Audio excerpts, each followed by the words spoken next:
Hey, it's Tim Dillon, and fear not, we are on the porch. We have a live video for you, but if you want an extra episode every week, and if you want all the 2 years of audio archives to this show, and if you want longer versions of those videos we put out on Twitter and Instagram, and if you want to help suggest things that we talk about on the show, you want to interact with us, patreon.com/The Tim Dillon Show. Patreon.com/The Tim Dillon Show. This is a great way to support the show and contribute to it. Thank you. Hi, I'm Timmy the Trash Can, and I love trash. Popcorn boxes, cups, and candy wrappers. They all taste so good. Instead of throwing your trash on the floor, won't you please give it to me? Thank you for considering your fellow patrons.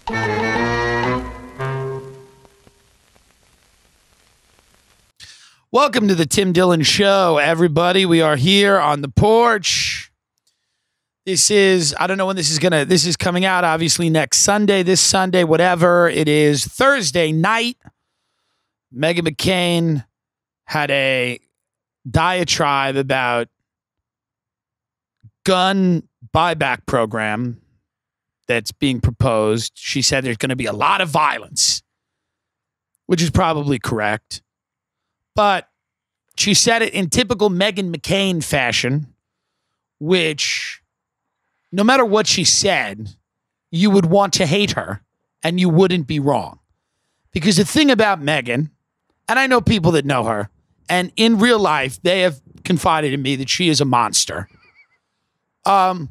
She's a real rich chick in every sense of the word. She's got a job that she did not earn. Her knowledge base on world issues is non-existent. On domestic issues, same. But she pops off. She's my aunt. She's my aunt with a national platform. She's my aunt, but given millions and millions of dollars to spew whatever rolls off her tongue. Which it is what it is. I mean, I know they're not hiring me on The View. They need a conservative on The View. I'm cool with all that. But Meghan McCain, you know, she's a legacy of a guy that conservatives only liked when he was dead. They didn't like him when he was alive. As soon as he said, half of my brain has been eaten, they were like, oh, he's a hero. We love him. But up until then, they didn't give a fuck about him. So we did a little video today mocking Meghan. This is, you know, the first video that we did since the original Meghan McCain video. And, you know, I went to Lane Bryant. I got, you know, got the white blazer. Look good. $31. What are you fat bitches complaining about? I go to Rochester Big and Tall. I spent $150 for a fucking t-shirt. $34, you get a beautiful white blazer. You don't know how good you fucking have it. There is nothing for plus size men. You got to wear a suit or a Hawaiian shirt or some stupid like Ed Hardy, you know. That's the type of fat. There's two types of fat guy. Insanely successful, DJ Khaled, or quasi-homeless bum who lives with his brother. Those are the two types of fat guy that exist in the minds of people that make clothing. And I remember, and I've known both of those fat guys. I knew a lawyer who was like $450, tailored suits, custom. When I was selling mortgages, he'd walk in, he always looked great. He was a fat whale, but he was tailored. Everything fit. Pinstripe suits, three-piece. Walk in, the guy looked great.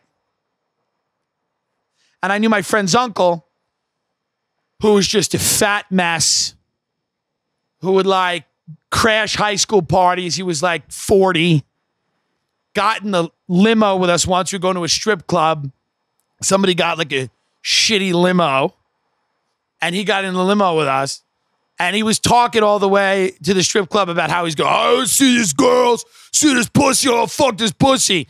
And I think by the time we got to the strip club, he was asleep.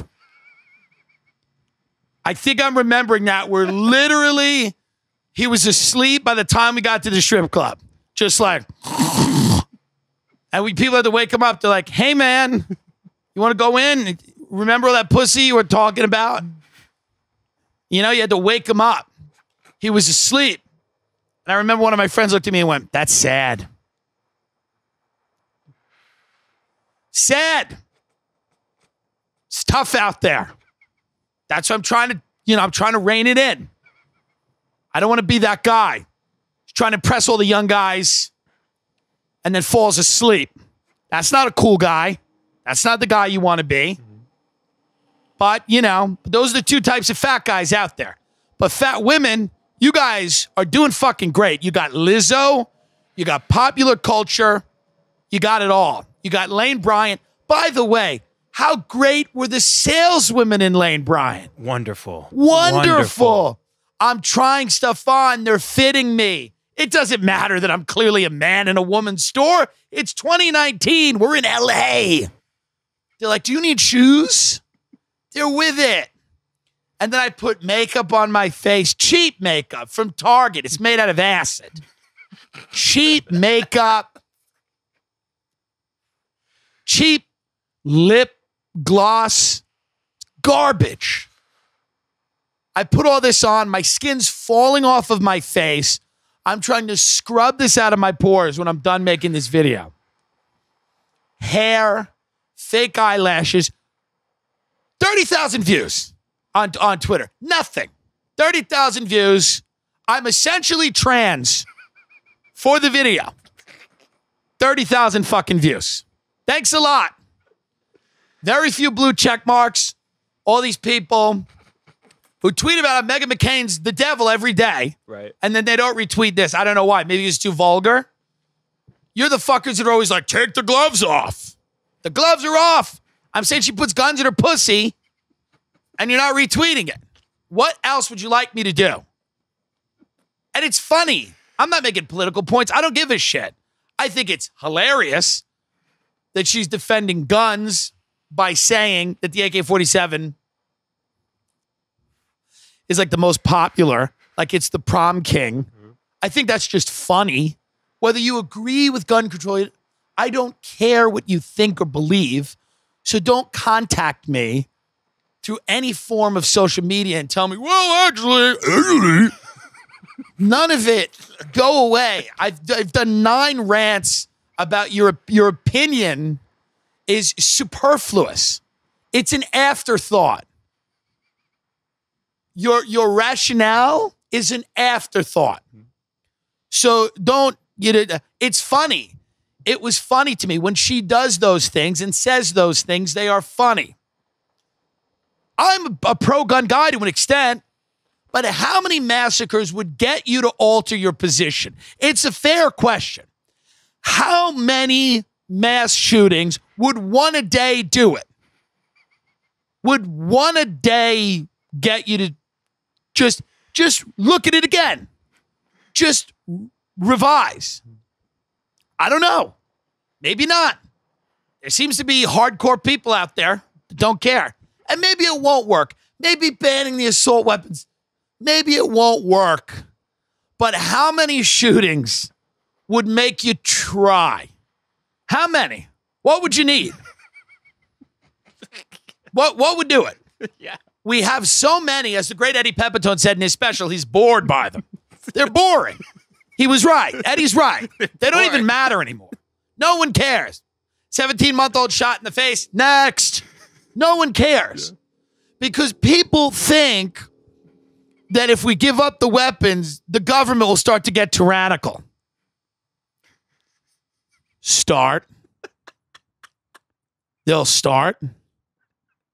What do you think the government would do if we didn't have the weapons? Let's think of it. Let's brainstorm. Do you think potentially the government might start spying on everybody, listening to their phone calls and reading their emails? Do you think possibly the government might totally suspend habeas corpus and say that they could decide that you were an enemy combatant and lock you up in prison and not charge you with a crime and keep you there indefinitely and torture you? You think the government would start doing that? You think the government would start taking whistleblowers and locking them in little boxes and making them go insane when they've said things like the military is slaughtering civilians and the NSA is acting without congressional authority to just wiretap everybody? You think the CIA might start spying on the Senate Intelligence Committee and destroying tapes of their interrogation, which many people and experts have said is tantamount to torture? Do you think the elites would start engaging in illicit sexual behavior like pedophilia on private islands? And that if that ever came to light, they might potentially murder the person who was about to testify, even though he was in a maximum security prison in New York City? Do you think they would get us into endless wars without any explanation? Do you think they would murder journalists? Do you think they would do all those things if we gave up the guns? Because we got an arsenal of guns. And everything that I just mentioned is fucking business as fucking usual. So what is the fear? They would just start locking people up right and left and can't. Maybe they would. I'm open to that thought process. I think that's a little too messy for them. Do you need to lock anyone up in camp? What is people need to go to work, right? So, people think, or people have it in their head that we're like this country made up of freedom fighters who don't take no shit. We're freedom fighters. We demand accountability. And if you take our weapons away, it's going to get real bad. Because we're not shooting at squirrels in our backyard. We're demanding accountability with those weapons. Are we? If that was the case, it'd be 10,000 people right now, like you're on Hong Kong. Where are the street protests where you have the weapons, you have the guns, you have access to transportation? The people in Hong Kong, they don't even have guns. They're taking tasers to the face to show that they're pissed. We've had none of that, except a couple of theater kids fighting a couple of guys who can't get laid in Portland. That's the only skirmish we've had. We got a couple of vigilantes doing some version of West Side Story in Portland. And people act like, well, if they take the guns, it's going to be trouble. They're going to start stepping on our necks. Huh? I mean, I could be wrong. I'm willing to be wrong here. I'm willing to engage people. I have friends that are libertarians, which is it's a dumb thing to be. Private roads, destroy the government. We're going to live in anarchy. We're going to live in chaos. Those are always people who've lived with their mother for too long. Those are always people who would last about 3 minutes in a street fight that believe those things. Get rid of everything. Chaos and anarchy. There's a temptation when you're on that side of the spectrum, or you're a radical leftist, you know your ideas will never get put into practice. So it's easy to get very romantic about them. Doesn't matter.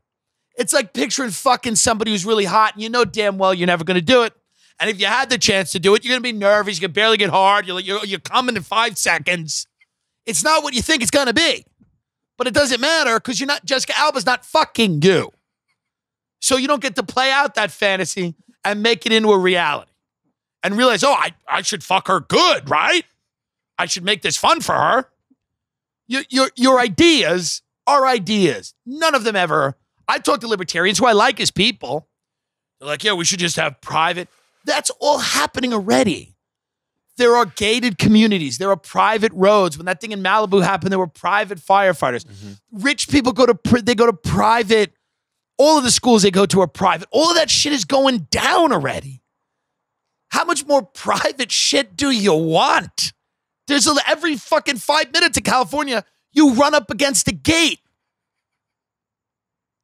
Because people are like, no, this is not for you. Not for you. This beach isn't for you. It's for someone else. There's a lot of private stuff.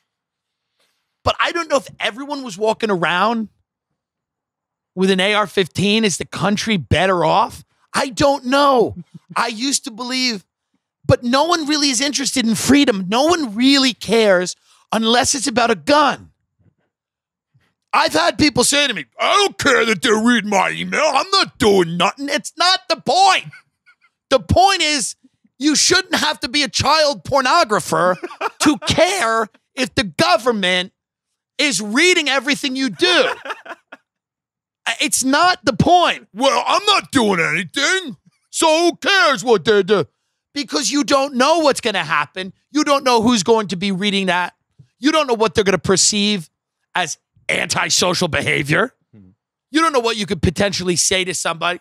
Well, I think the government's doing a bad job. FBI, you don't know. Think of the politicians really hate, whether it's the Clintons, whether it's Trump, whoever it is. You hand these people absolute power in every fucking area of your life. You don't give a shit. You don't care. And I try to tell people, I'm like, well, it's not good that they have this kind of power. Well, they're just detaining Muslims. They're just detaining terrorists and anime combatants. What? What's the criteria for that? If we go into your country and we start dropping bombs on it and you ain't pleased, you're an enemy combatant. Mm-hmm. If you don't walk out of your house and go, thank you, thanks for the drone strikes, thanks for the bombs. If you don't dance in the street, you're an enemy combatant and we should just be able to torture you. I don't. This is what the FBI does. I just read an article the other day that Ben sent me. And I've known this. The FBI gives guns to mentally retarded Muslims. And they walk into a mosque and they pick some kid, some young guy who's completely unaware that he's even a human being on earth. He doesn't know what the fuck's going on. And they hand him a bomb. And then they go, he's a terrorist. And then they put him in jail and they go, you better inform. We're going to torture the fuck out of you. Mm-hmm. What do you think they did with the Boston bombing? Why do you think we ever heard about that? You ever hear that trial? By the way, you think the media is above? The media couldn't cover that trial because they had SAMs put on everyone involved, called special administrative measures, put on everyone involved in that trial. You don't think the media would have been in there? You think the media didn't like it because Americans got killed? You don't think you don't think it was salacious? A young kid, decent looking. They put him on the front of Rolling Stone as the first fucking hot Vine star terrorist. This fucking young Vine star, they called him the sexy terrorist. That was the direction they were going in. They were going to make him, into that. You don't think they wanted to be in there with cameras in his fucking face, interviewing him all the time? Well, they weren't allowed to do that. Mm-hmm. You didn't hear much about that. You didn't hear much about their friend who the FBI interviewed and killed during the interview. Killed him during the interview. We all swallow that. But if they took our guns away, the government would really start to overreach. The government would just start framing people and killing witnesses. They're doing it. They're doing it now. I get it. I'm not going after your gun. I have friends with guns. Guns are fun to shoot. I get it. People go hunting. I'm not. But this whole argument that you're the 1776 militiamen resisting this tyrannical government because you have a gun doesn't seem to be borne out by the facts. It's gotten pretty bad. At what point will we start to resist? When will the resisting start? And don't take this the wrong way and don't clip this and get me off social media and don't get me taken down. But you know what I mean? Well, when will you start resist? When they do it to you, when they walk in your house and they snatch you. Mm. Yeah, but nobody wants to talk about this. Nobody wants to watch The Bachelor. I get it. It's a fun show. Who's he going to pick? Who's he going to choose? What gold-digging whore will this empty suit choose, who probably doesn't have any fucking money anyway? Well, everybody, if you notice that I'm wearing the new NYPD shirt, it's from a sketch that we did where I played Jeffrey Epstein's security guard. So, Is he supporting the police state with his clothing? Yeah, that's what I'm doing. That's what I'm doing. You know what, folks? We've had a lot of discussions here about how to enrich your life, both professionally and personally. And that's something that I'm really proud of. And one of the things that I've told you fucking people over and over again ad nauseum to the point where I'm banging my head against the fucking wall and I'm bleeding is that you need to have a website. No matter what you are doing in life, even if you're an anonymous human being with no aspirations, you don't care about business, and you're living on a fixed income in a trailer in Oklahoma, still get a website and tell people about that. People need to hear from you. They need to know where you are. And you can't be too saucy on social. They'll fucking splash you right out. They'll take you right out. They'll deplatform you. You know? Got to be a little careful, but not on your own website. You can say whatever you want. You could harass anyone you want on your own website. Tell everybody about the Rothschilds. Who can stop you? It's your own website. Okay? Or, you know, promote your nail salon. I'm not telling you what to do. Either or. Talk about reptilians that live in the center of the earth. Or promote your wedding photo business. Or both. I would gladly sign on with a wedding photographer who talked about interdimensional reptiles. I'd be into that. Now, that's not going to be everybody. It's just going to be me. Wix.com. It's a better way to build websites for your clients. A lot of you people can't afford a website to be done for you. You people are in the infancy of your business. You don't know anything. You're not a big dog.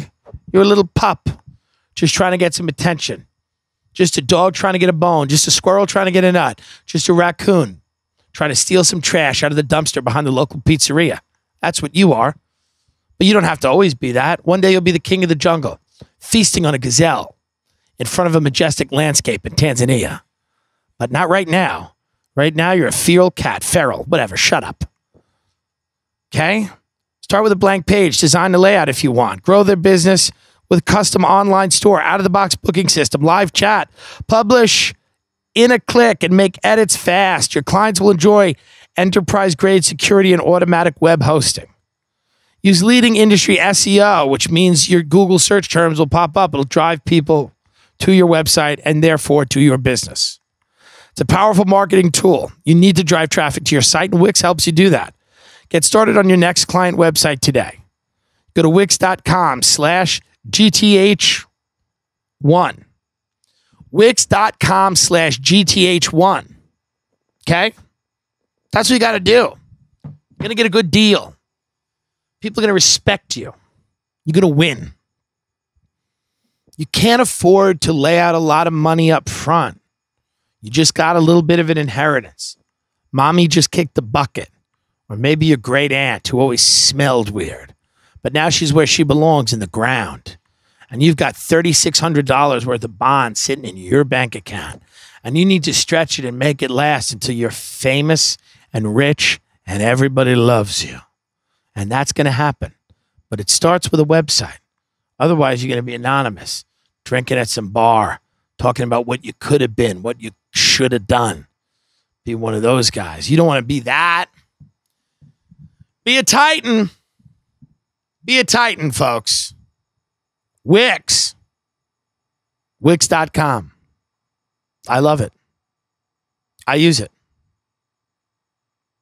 My family uses it. My mother is a paranoid schizophrenic, lives in a mental institution, has an amazing website.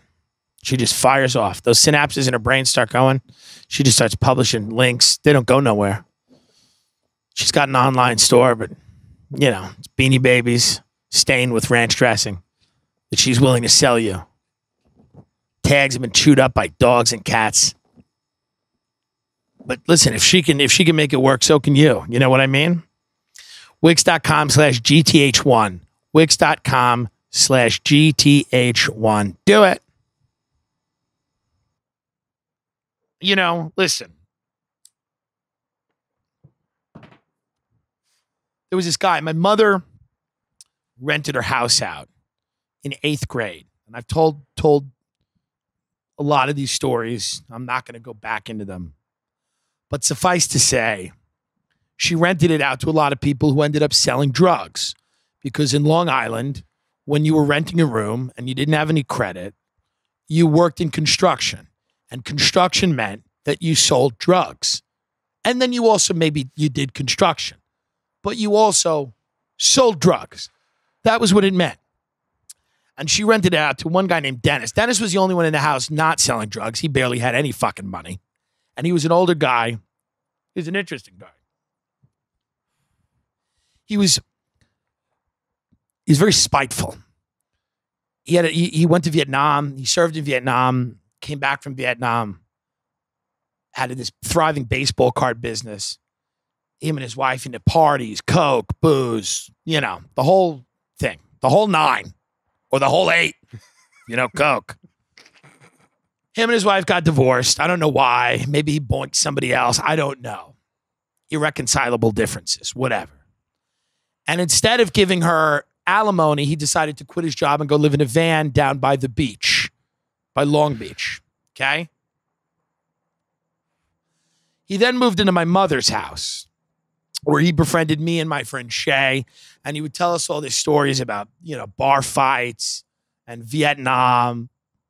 And he was a cynic because he was old enough to have heard all the bullshit from every politician. And he ended, as many people do, in a room drinking wine out of a Burger King cup with ice in it, smoking a pack of Marlboro Reds a day, and saying the N-word. Now, that's neither here nor there, and I don't endorse that kind of behavior. I'm saying idealism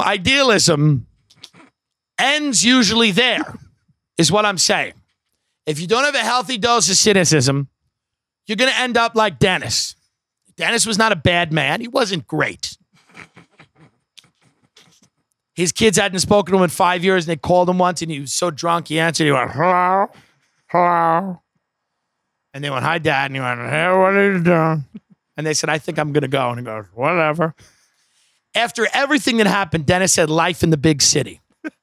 It was one of my favorite quotes he ever said. Life in the big city. My mother would go, the cops are going to probably raid the house because they were running a pretty big coke operation upstairs. And Dennis would go, life in the big city. My mother would go, your kids you haven't seen in 5 years called you, and because you were so drunk, they hung up the phone and they never want to speak to you again. Life in the big city. He would say that.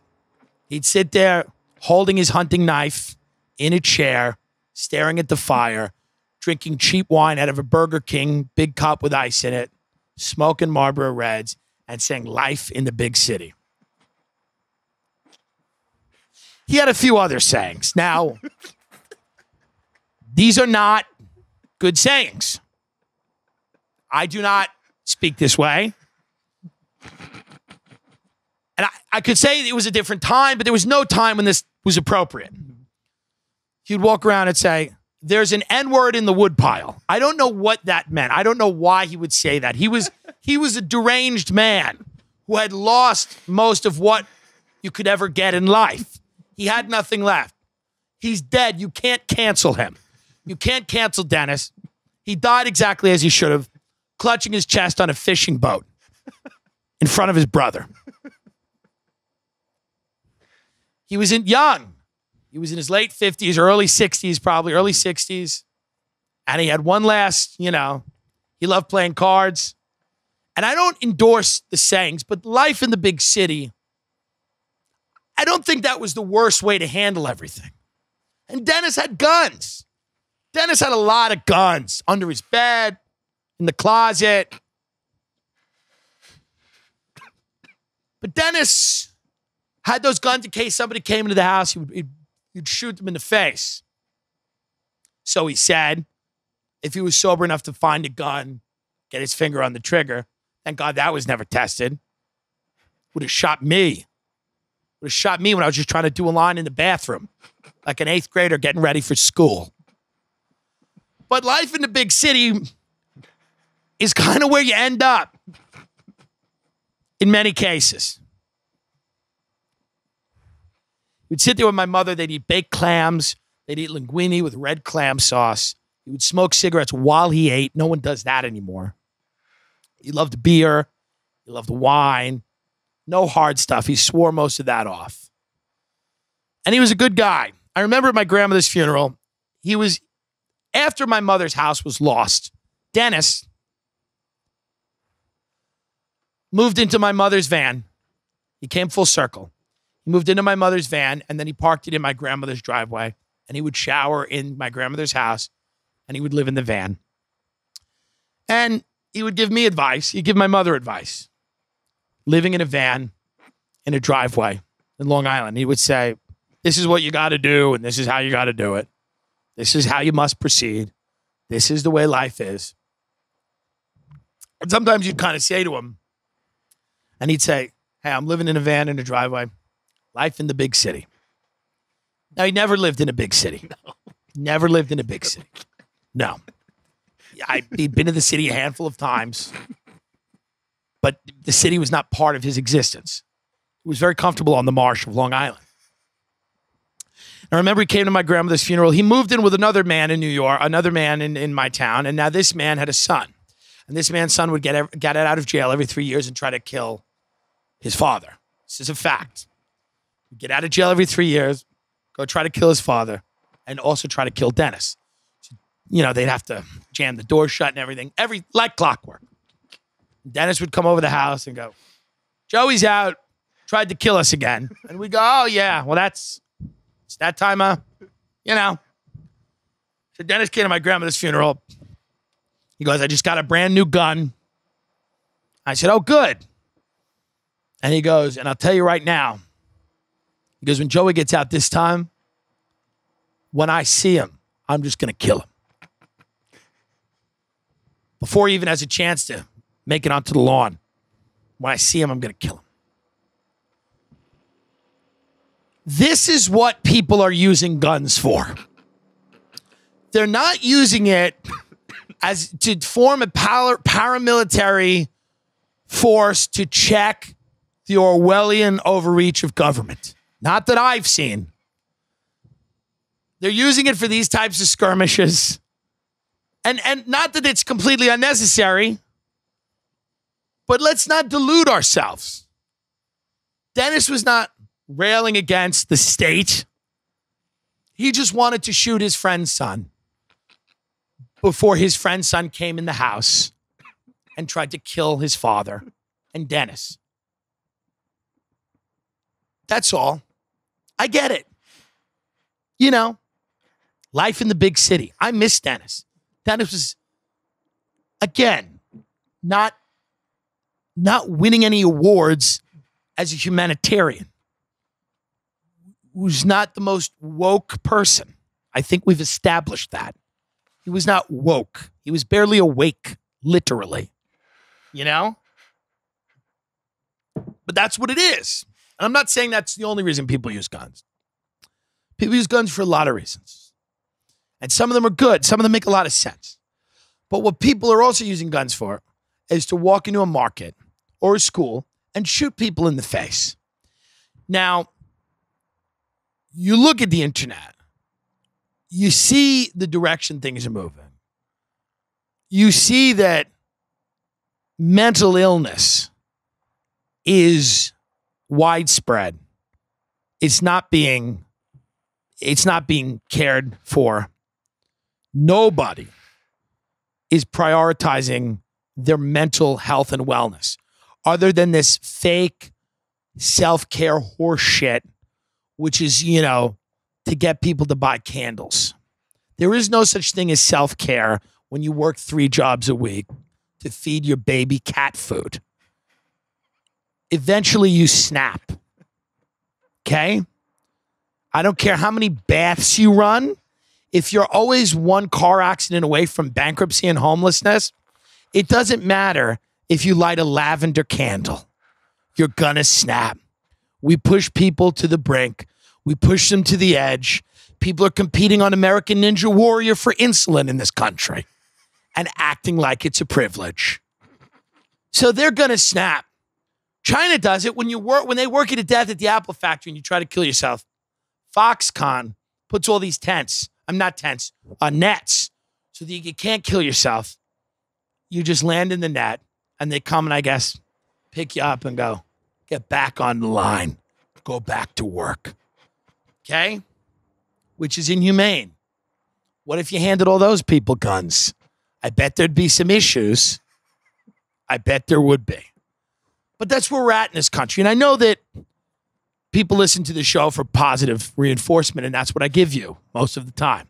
Most of the time, this show is about positivity and love and light. But, you know, I tried to talk to somebody the other day about the state of the world. Yeah, if you read that new article on Zero Hedge, which is kind of interesting, they got a lot of bullshit on that site, but they're like, the central bankers are preparing for the collapse of the dollar by saying, let's institute a new cryptocurrency that serves our needs better than the dollar. Rich people are hoarding cash. People are cutting interest rates. There's a lot of doomsday signs for the economy. You try to tell somebody this, and they respond. You go, listen, man, put that shit out of your head.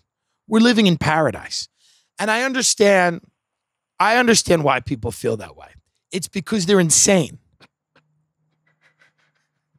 And I understand you are rewarded for being insane in this country. For being insane, you are rewarded. I'm like half crazy. There's no money in that. You got to go full fucking psychopath. Full lunatic. And to ignore reality. To ignore, I brought up, I'm like, people are living in tents. It's not good. And one of my friends goes, a friend I love, good person, talented person. They were like, yeah, but there's been Hoovervilles. People have always been living in tents. What? Is that the response? Is that the response? People have always been living in tents. Things are fine. Things are fine. We're not in a tent. That's most people's way to process things. They go, hey, that's the way people handle mass shootings. They go, I'm not dead yet. Hey, I ain't dead. Soon that'll be a point in the argument. Somebody go on CNN and go, well, I'm pretty alive and so are you. So maybe you should relax, John. And outside the windows, you'll hear. And they'll go, well, I'm here. What's your big issue? Stop being a negative Ned. Stop being so negative about these mass shootings. Am I the only one who sees these mass shootings as a great way to appreciate life? It's a great way to appreciate life to hear about 28 people that got mowed down at a farmer's market. Makes you feel warm and fuzzy inside that you're on your fat ass and you don't have any lead in you yet. I'm still alive. I'm not in a tent. This is the thought process. Things are great. Especially in LA, you go, things are great. And if you bring up anything, I do this. I sneak this in now. I go out to dinner. I go, hey, everybody's good. What do we get? The appetite, what do you get? The prawns? Get the prawns. Okay, 50% of American children are living in poverty. What is the sauce with the prawns? What kind of sauce is it? It's like a lime sauce, right? Yeah, no, half the kids they don't have food or medicine. What do we want to do for an entree? Do we want to split something? I'm not that hungry. And people don't care. Like, people are like, stop ruining everything. You're doing good. So many people in this country, they're one car accident away from bankruptcy, from financial disaster. They really are. Everybody's like, they're like Mario. You jump over the little thing. Do. Jump over it. Oop, almost got sideswiped. Jump over it. Almost got laid off. They laid off everyone else. They laid off my best friend. He's in trouble. Doo-doo. Get the coin. Run. We're almost done with the level. Quick. Speed. Mushroom. Jump.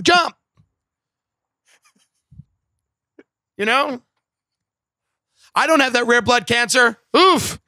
Kid in that documentary did. Jump. Fly. Oh, good. My aunt left me $2,800 when she died. Good. That's the having the raccoon tail. I can fly over the problems for a little while. We're living in a video game. Yeah.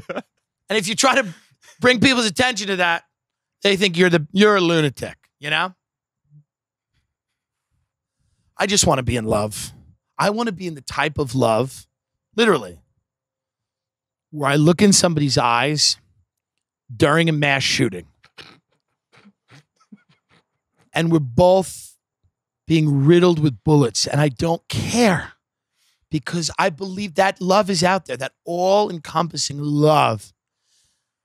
And I want to be in that love. That's why I'm on keto and I'm going to lose a bunch of weight because I want to find that person out there that no matter what happens, we take a honeymoon to the Amazon rainforest and we're like, isn't this beautiful? And then all of a sudden we see these people lighting fires and you see people running out of their houses with their babies and they're screaming. And I go, it's so beautiful here. And they go, yeah, man, it's just so nice, so peaceful. I go, we're so lucky. And the screams, we don't hear the screams. We're far enough away. You just kind of see the people's mouths agape. And you hear something that sounds like a scream. But it could also be just a beautiful bird. And that's where I want to get to in my life. Because that's the way to live. You know? We're making these videos that are satirizing shit. We're trying too hard. We're trying too hard. We're going to start. We're going to adjust. We're going to have new videos. They're going to be better. And it's just going to be me shitting. I'm going to shit for 1 minute or maybe 25 seconds because the minute's a little long now. For 25 seconds, I am going to take a shit in a different kooky place. Okay? And instead of doing that video at the pink wall, I'm just going to take a shit and I'm going to start flinging it at people. I'm going to fling my own shit at people. And I'm hoping that's going to get the numbers up. I don't know, but that's what I'm going to try to do. I'm going to start defecating in different fun, kooky places and then taking my own shit and hurling it in the air. And dancing. And that is the entertainment that you people out there deserve. And that's what you're going to get. I just want to, somebody just told me they're doing American Ninja Warrior, but it's going to be in the water. It's going to be in the water. They got asked to maybe host it. It's a new American Ninja Warrior. I want to host real competition shows, real ones, where at the end of it, we give your kid an insulin shot. At the end of it. And people will defend that. They'll go, they knew what they were getting. It's a competition, fair and square. They knew what they were getting into. Hello. I'm back again talking about BetterHelp, which a lot of people, believe is a scam. I've had people say that they've had positive experiences with it. So what do you fucking want from me? They're advertising on the program. Now, I've told you before, if you have a sexual fetish and you want to call up BetterHelp and masturbate on the line, I have no problem with that. Okay? BetterHelp is an online counseling service. Okay? It offers licensed professional counselors who specialize in issues like depression, stress, anxiety, relationships, sleeping, anger, family conflict, self-esteem, and more. It lets you connect with your professional counselor in a safe and private online environment. Anything you share is It's confidential. I was going to say it's controversial. Anything you share is controversial. Wouldn't that be hilarious? I'm having trouble sleeping. What the fuck? What are you, a Nazi? Everything you say is controversial. Just a combative therapist. Everything they say, everything you confide in them, they accuse you of being a Nazi. Me and my girlfriend, we just don't connect the way we used to. Is it because you want to kill Jews, Nazi? You're like, what? With BetterHelp, you can schedule secure video or phone sessions plus chat and text with your therapist. Hi, therapist. It's Tim. I'm having issues and I need help. Well, welcome to BetterHelp. My name is Marlene. How's it going, fatty? What? How's it going, fat boy? Why are you calling me that, Marlene? I'm a licensed counselor with BetterHelp. What kind of license do you have? Shut up! You shut your mouth. I'm a doctor. I'm a doctor. And you respect me. Okay, well, Marlene, I have bad anxiety. Sometimes I get real dizzy in public places. Maybe I'm agoraphobic. I don't like going out. Well, then stay in. Stay in, fat ass. Marlene, I'm not even that overweight. Oh, you're a fat boy. I can hear you chewing, satiating yourself, filling yourself. Marlene, this sounds insane. I thought you were going to help me. Oh, I'm helping you, fat ass. I'm your BetterHelp counselor. That was audio from a BetterHelp call that I did. And it's not, I think it's fine. I think it's good. Yeah. If you feel shitty, call BetterHelp. Call if you're feeling down, call BetterHelp. Are the counselors licensed? Hey, shut up, you narc. Just talk to someone on the phone. Don't sit in your apartment all alone. You're poor, you're fat, you're gay, you're dumb. You got a disease and you can't come. Whatever it is, there's better help.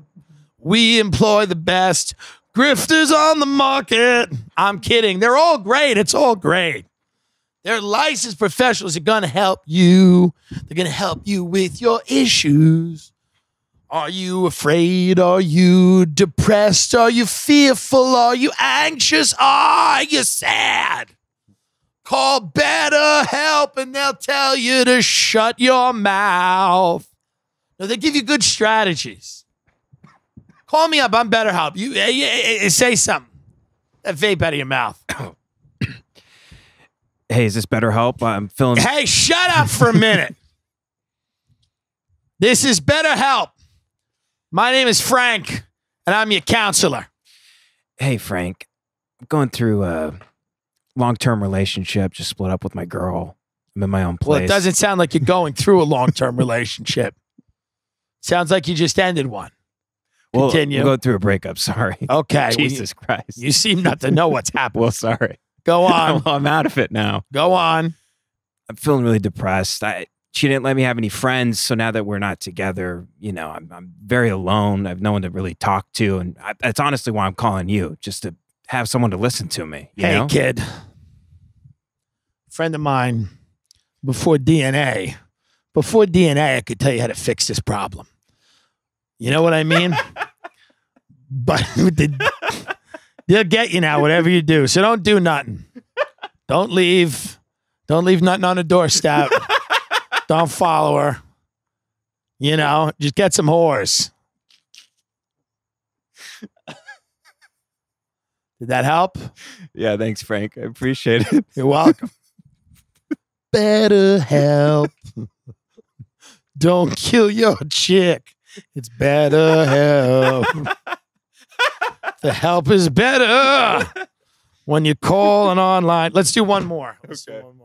Okay. Hi, it's Kirsten. Hey, Kirsten. Hi. Hey, Hi. It's kind of a humbling moment for me. I don't usually reach out for help, but That's okay. That's what we're here for. It's called BetterHelp. That's what they said when they hired me. Right.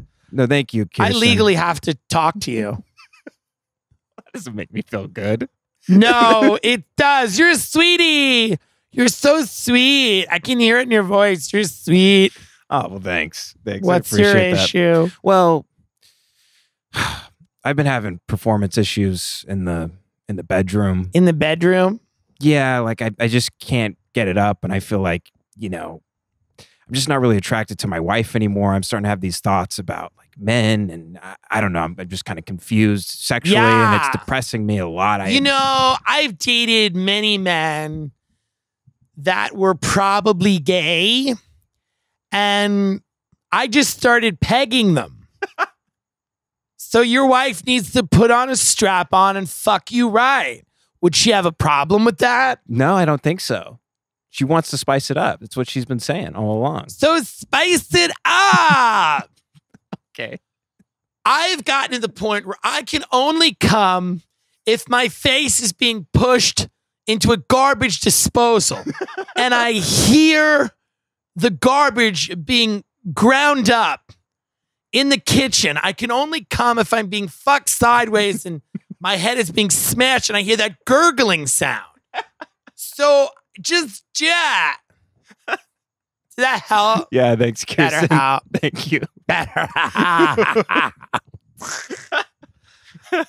Folks, it's a great company. Let's tell you where to go here.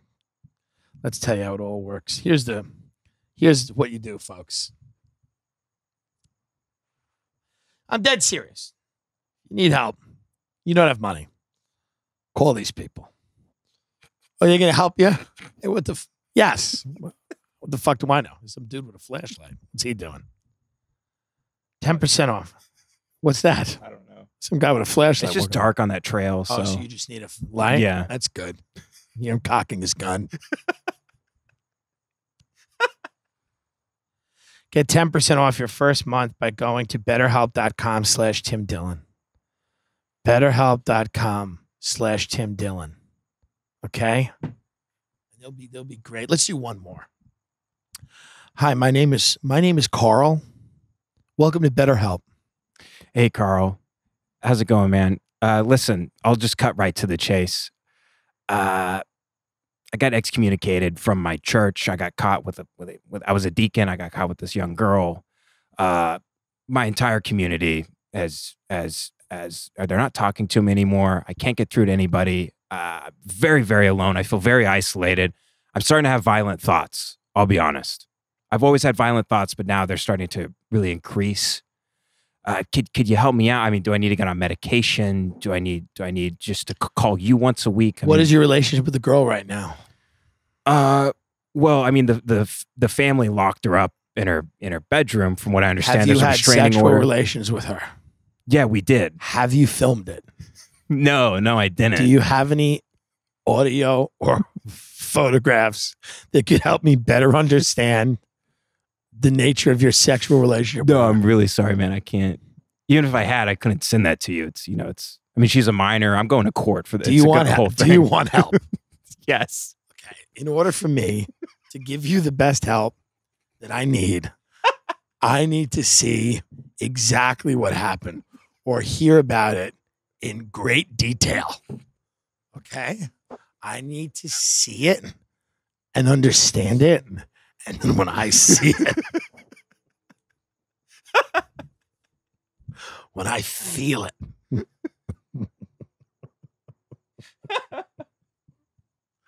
do you understand that? Yes. Okay? Yes. Hey, I scratch your back, you scratch mine. You know what I mean? It's called BetterHelp. We all need help. You're not the only one on this call that needs help. I need some help. Okay? You have her address? Let's get her out. Let's spring her. BetterHelp /Tim Dillon. Thanks.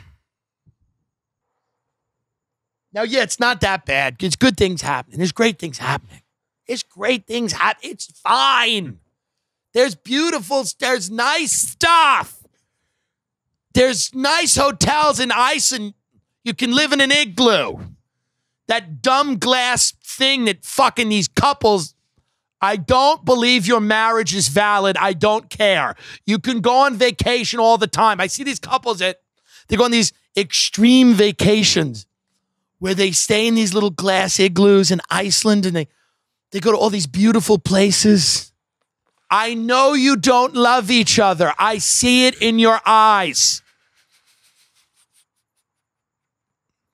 You could tell when people, that young love when kids really love each other and they're in college, they're at some shitty fair. They don't need anything except a churro and a Ferris wheel. Mm-hmm. The vacations keep getting more extravagant. It's because you're trying to reignite this flame, and we all see it out there on Instagram. We all know what's happening.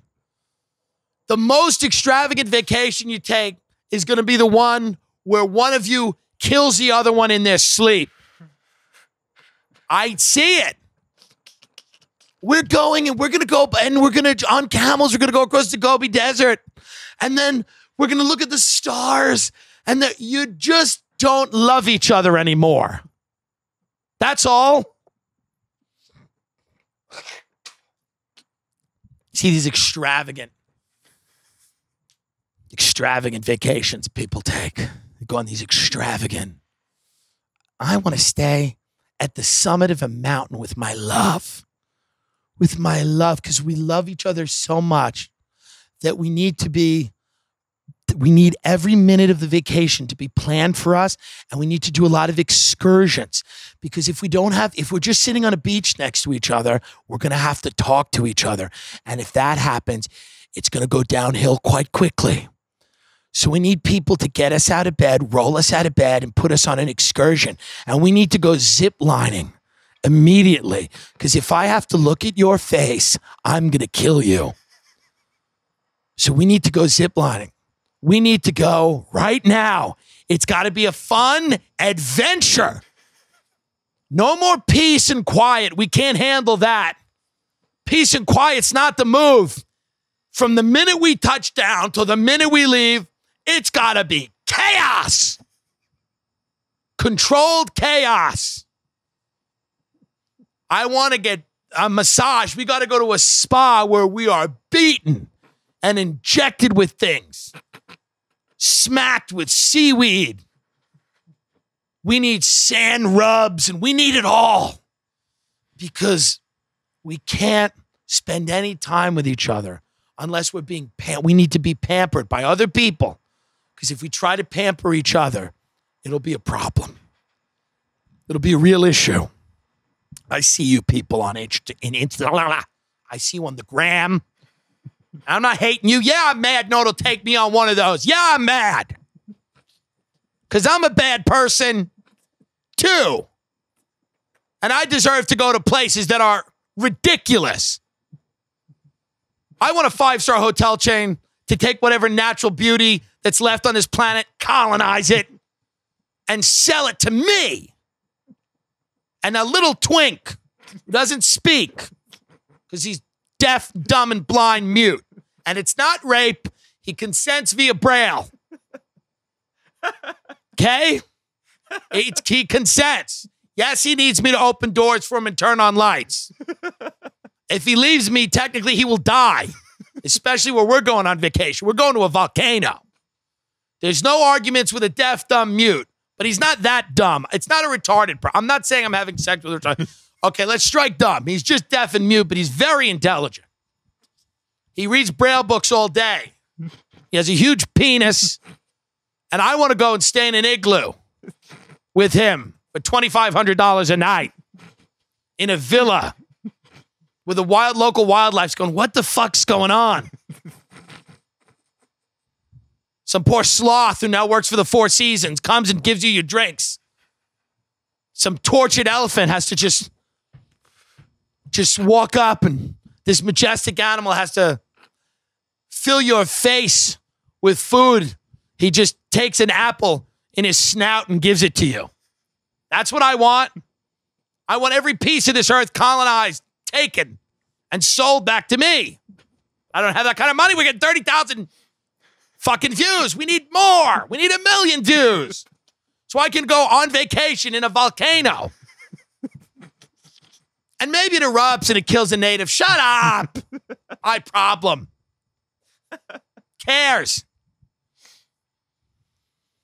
You can't just go to a lake is my point and sit there. You can't just go out to Joshua Tree and look at the stars.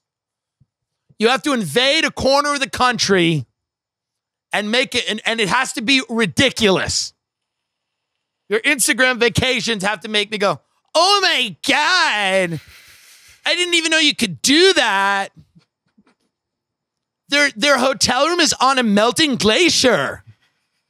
I can't believe it. It's so beautiful. Well, yeah, because of climate change, the glaciers melt. We got a room right on one of the glaciers. It's really gorgeous. Absolutely beautiful. You know, I haven't gone on a vacation in a long time. And that's all people talk about, by the way, is their vacation. You ever go out with young professionals? They talk about their vacations because their jobs are all too complex for them to get into because they're all fake or they're all inherently evil. So they can't really tell you about it. Yeah, well, we do. It's like, it's kind of like LinkedIn for human traffickers, whatever. It's just it's a small business. It's business to business sales. It's an experimental, just kind of whatever. It doesn't matter. You go to brunch with these people. Just want to talk about vacation. Where have you gone? Have you gone in Anguilla? Where have you gone? The great Ray Kump went on one vacation in New Orleans with his mother. She took him 3 years ago. She flew him first class. And he left her and he went to a strip club. That's how to live a life. That's how to live life. Traveling is so overrated. I do it every week. There's nothing to learn. The earth looks like shit. Stop hiking. The earth is dead. People in California, their brains are sunburned. They hike. There's no vegetation. It's all been killed. People, these arid desert wastelands, it's just mountain lions and rattlesnakes, and these morons, these executives just hike through them. It's gross. There's nothing to see here. It's all overrated, is my point. Get to know yourself. Be real. Connect to reality. Okay? Traveling, great. Oh yeah, I saw. We went and we saw. It was so beautiful. Oh, the sunset. The sunset was so beautiful. Shut up. Sunsets everywhere. Sunsets everywhere. Start traveling to war-torn countries. Start traveling to cities that have collapsed, that are sacrifice zones. Start traveling to places where you fear for your safety. You want to learn. So you're not learning anything unless you're fear for your safety. Then you learn. Oh, you'll learn. You want to learn how the world really works? Go take a vacation to Flint, Michigan. Drink some water. That's a real extreme vacation, isn't it? Do that. Now, I'm aware many people listening to the show go on vacation. And many of them, some of them enjoy the comedy. Some of them probably are offended, or they think I've gone too far here, because I'm suggesting that instead of going somewhere nice for honeymoon, you go to Syria where you might get killed, or go to Flint, Michigan. And I understand that. Now, even though this is kind of a bit, I can't describe to you how much I do want you to do that. I do want young professionals going to Libya. I do want them going to Yemen.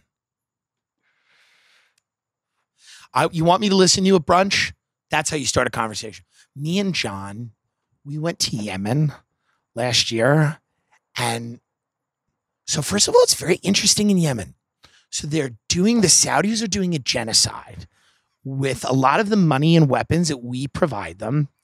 And a lot of the kids in Yemen are so cute, but their rib cages bulge out of their bodies. It looks like xylophones. Remember, you used to play xylophones in school? And they have no food and they don't really have any clean water. It's really sad. But there's so much history. There's so much history. I want that. And I'll go, oh, you're really learning. You're really learning. We went to Flint, Michigan last year. Me and Cliff, we went to Flint, Michigan for our honeymoon. And let me tell you right now, the water was the color of human shit. And I said to Cliff, what kind of resort is this? And it wasn't a resort. We were just staying in someone's house. It's like, oh my God, this is wild. We're learning so much about different cultures. Some cultures apparently don't need clean water. It's wild. So it's so interesting. People tell you how much they learn on vacation. We learn so much. When I went on the Impractical Jokers cruise, which was just morbidly obese people on scooters, those people, they let them out of the boat, which I called the pen. So they let them out of the pen on the fourth day because we had docked in Costa Maya, Mexico, which is a fake town that was bought by, Carnival Cruise Lines. And they all the people that lived there, they said, you could either work for us or we could just poison you, I guess. That was the choices. And they decided, well, I guess I'll just sell knickknacks to these fat people. And these fat slobs were walking around this pretend thing in Mexico. And like, they were like, there's all these fake booths selling like traditional Mexican art, which was not, a traditional Mexican food. It's Mexican chocolate. It was good, like Godiva. It's traditional Mexican food. It was like Taco Bell. And these fat Americans are walking around like they're really learning about another culture. Now, if you went 3 minutes outside of that fake little town, which was literally just a consumerist hell, if you went 3 minutes out of that town, there were people running around without shoes, chasing chickens, hoping to strangle them for dinner. People were living in huts. And I went with one of my friends, the great Michelle, a great woman and a demon. And she went with us. And you need people like her because otherwise these people will eat you. We got in a taxi that took us to the beach. And the beach, and the taxi took us all through these shanty town. And the taxi would not take us back. And Michelle started screaming, "Y'all take us back right now." Taxi's like, "No, this is as far as we go." And Michelle's like, "Y'all take us back now." And there's nothing like the wrath of a middle-aged white woman who's never heard the word no, because she'll never stop. She won't stop, okay? Until there's a diplomatic problem. Until an embassy. She'll go to an embassy, start banging on the door. So the taxi had to take us around. But it was just so funny. When you went out of this little cruise area, you walked around and you just saw people without shoes running around. And you're like, God. You're like, get me back on that boat. Now, of course, that boat was a floating toilet, but you were still like, just get me back on that boat. We had there was like 60 chefs on one of the cruise liners that docked. 60 chefs. There was like one doctor in this whole town. And it was like a witch doctor. You'd go in with a problem and they would do a dance around you. They were still doing bloodletting with leeches. We pull up with 60 chefs. People just throwing away food. But it's a lot to learn. Just at least own the vacation. Go, I want to go get drunk and have fun. That's why I love my Long Island friends. They go, I just want to drink somewhere warm. That's what people in Long Island say. I don't want to go to London. I want to get hammered somewhere warm. Vito, I don't want to go to, Vito doesn't want to go either. This is a fake argument. It's a fake argument. It's like Vito's like, no, I want to go to London. I want to see. No, that's none of that. I want to go to Greece, the birthplace of democracy. No, they want to sit on a beach and they want to get hammered because it looks different from their backyard. This whole thing with vacay, all these fake people, it's like, we learned so much on the vacation. You're not going to learn. You're going to get hammered, and I'm fine with that. It's okay. I get it. Stop disguising the fact that you want to learn.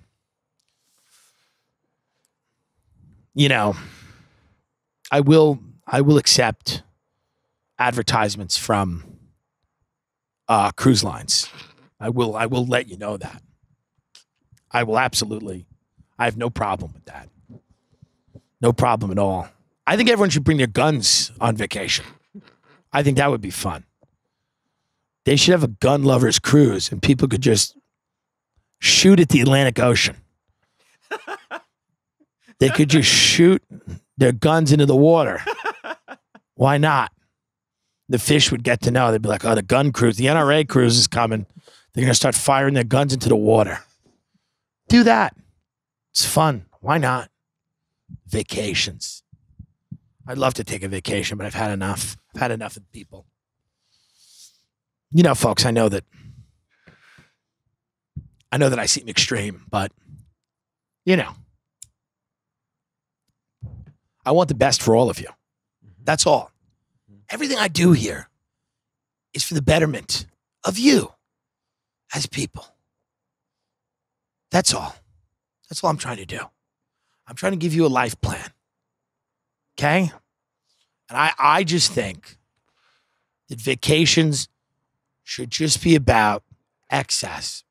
Go eat, go drink, go be a pig. You've earned it. You've earned it. And if you want to go learn, go live somewhere for 6 months. Nobody travels. I suggest that to people. Like, go get out of here. Go to China. My friends' little brothers, sisters, get the fuck out of here. They don't want to leave. I like it here. I want to stay.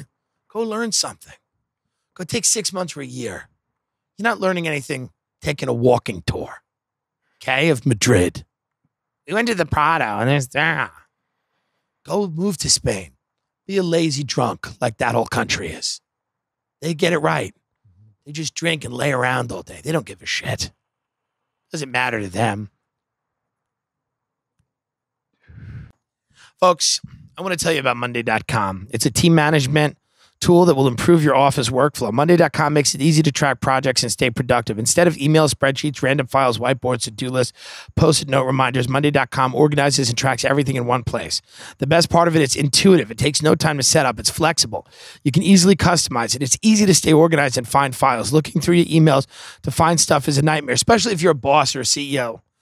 You know, most of the people that you employ are going to be brain dead slackers, losers, parasites, okay? You're never going to expect them to have as much. They're not going to have skin in the game the way that you have it, okay? You're the one that's inspired divinely by God to succeed. The rest of these people, they're heathens. They're walking around just completely useless. You just need them. Creates accountability. What's more annoying than asking someone to do something and never getting a response? Are they working on it? Did they never get the email? How often are important tasks getting lost in the shuffle? With Monday.com, you can easily assign tasks to coworkers and track projects. The platform is suitable for any size team, from 2 freelancers working together to thousands collaborating across the globe. So check out Monday.com. This is an incredible team management tool. Monday.com is so effective, it'll put an end to long, boring meetings.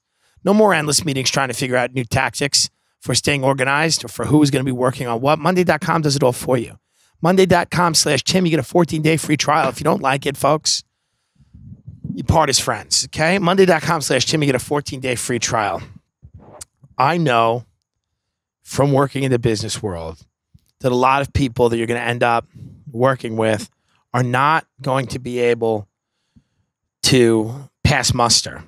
They're not going to put in the time and the effort that you are. They're not going to have the energy. They're not going to be inspired. They're not going to be resilient. They're going to have bad attitudes. They're going to be negative. You're going to really regret them. The sight of them will make you sick. So what you need to do is create accountability. So they can't say, I lost that email. I never heard about that meeting. Well, what was I supposed to do? Monday.com organizes all this. So you can get back to doing what you do as a boss, making their lives hell. You know, if they screw up, you go and get them. Sit them down. Go, what are you? What are you? What do you want to be? You want to be a blue-collar guy like your father. You know, really sock it to him. And you can do that with Monday.com, folks. You can do that. You can really let them have it as a boss. And that's the funnest part of being a boss, is letting somebody have it. Making sure all your ducks are in a row and that the error was 100% on them. Then bringing them into their office and really giving it to them. Giving them to it good. Shut the door. Sit down. Take a drink of coffee and you look at them and you go, what the fuck are you? What are you? Are you a loser? Or are you a winner? You a winner? Like Gary Vaynerchuk says? Because a winner would not have forgot that email. Oh, I don't think I ever got it. Yeah, pull it up. Monday.com. You got the email. Yeah, you're a loser. You're a loser. My kid is sick. Hey, shut your mouth. Shut up. Monday.com. There's always going to be a Monday. There's always going to be somebody. You know, you might party on Sunday, drink your sangria, dance in your flats with your fat ribeye steak-sized feet. But then once you get into the office on Monday, nobody wants to hear about it. Nobody wants to see you sway to a Billy Joel song. They just want to connect with you. You know, Monday.com. Monday.com/Tim. 14-day free trial. If you don't like it, don't use it. But you're going to love it. You're going to use it. Okay? Have I ever steered you wrong? Have I ever lied to you? Have I ever disrespected you? Have I ever showed up at your house and stolen money from you? No. Why wouldn't you trust me? I'm not some schmuck. I'm a businessman. I have a business. I understand business. I'm a leader. I'm a strategist. I'm a confidant. Okay? So, Monday.com/Tim. Monday.com. The emails are gonna be good. Don't lose the emails. Monday.com. Don't lose the meeting notice. Dial into the conference call. Is everyone on the call? Damn right. Monday.com. How are the numbers last month? Good, they could be better. Monday.com. Another day in a cubicle. Monday.com. Monday.com. Monday.com/Tim. Use this fucking thing. People have said to me, what do you think will happen with the Epstein thing? I've said this before. I've said it many times. And the answer is nothing. And I know that perplexes some of you because many of you have not paid attention to anything ever.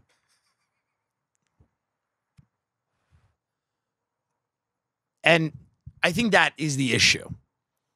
To live now and have never paid attention to anything ever must be disorienting for many of you. No, there is no justice. It will not happen. Don't look for it. It's not going to happen. They're not going to get Ghislaine Maxwell. She's not going to, she's not going to fucking blow the whistle. They're not going to haul the Clintons out of their house. You can believe in the QAnon and the fairy tales on Reddit and you do whatever you want. You can do whatever you want. We are not the protagonist in the novel here. Okay? We're on a ride. We're on a ride at Disney World. All the loops, they're all predetermined to an extent. The ride will end. You'll get off the ride. You'll be like, whoa, I thought we were going to something was really going to happen there. And remember? But it wasn't. You've all been on rides with people like that. They get off and they're like, I thought we were really fucked and we went around the curve. No, that's not it. No, you're not the one it's going to happen to. You're not it's a ride. Bill Hicks said it. Bill Hicks had a nice positive vibe. I may start tripping out again. That might be what I need to do to deal with these people. Even if I have a conversation with people now, I need to be on a dose. Because that's the thing, people have never paid attention. They haven't paid attention. And they think, they're like surprised. Like, this is surprising that we're not going to. And the reward is to not pay attention. The reward is to put your head in the sand. That's the reward. That's how you succeed. That's how you win. You want to win? Go to bed. If you want to win, close the book, X out the window, go to bed.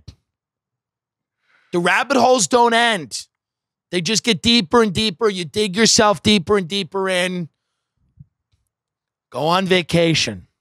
Go stay in an igloo in what's left of this ravaged planet. Enjoy it.